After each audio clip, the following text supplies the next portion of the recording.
The Gambia's Inspector General for Police, Abdullahi Sanyang, has called for a more standard training for the police to enable them to carry out their duties efficiently.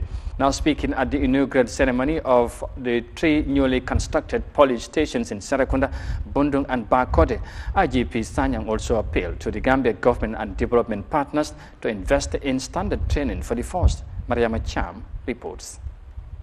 For the past years, the Gambia Police Force has been working to improve civilian engagement and crime management, among other issues. Many believe that the security sector reform couldn't come at a better time when the country's security was generally controlled by former President Yahya Jammeh. On the latter, the Inspector General of Police, Abdullahi Sanyang, said the police need standard training to be able to conquer the challenges they face that were brought by the former regime.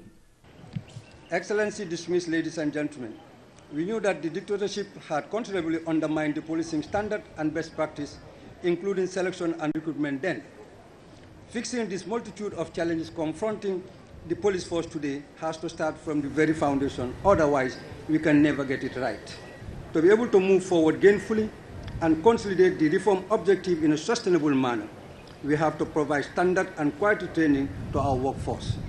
These include provision of quality and standard training to the new recruits, as well as retraining of each and every police officer.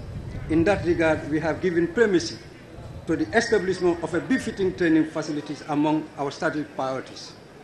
IGP Sanyang said to achieve the target goals, the police are developing the sector to sustain its reform goals. To enforce and sustain our reform goals, we are also building on the institutional policy framework to the development of over 30 policies that did not exist before, and standard operating procedures serve as our guiding instrument on our core businesses, including the code of conduct, arrest, detention procedure, committee policing, selection, promotion, and recruitment policy, among others.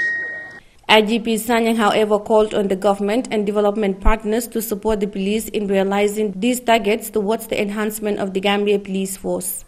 We know this is not a small project by all means, but a feasible solution in the short term on the absence of appropriate training facilities for the services, including the police.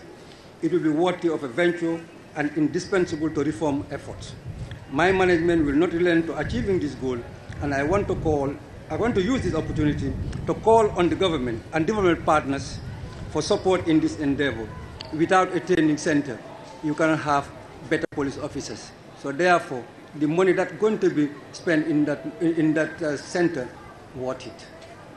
Former President Yahya Jammeh has used the security forces, especially the military, as a tool for torturing and abusing individuals, as was revealed in the TRRC a few years ago. This has instilled fear among Gambians to the men and women in uniform due to the power they had during former President Jammeh's rule. To end people's fear of security, the Barrow-led government established the security sector reform process, meant not only to restore trust in security, but also to reform its institutions to human rights standards for all.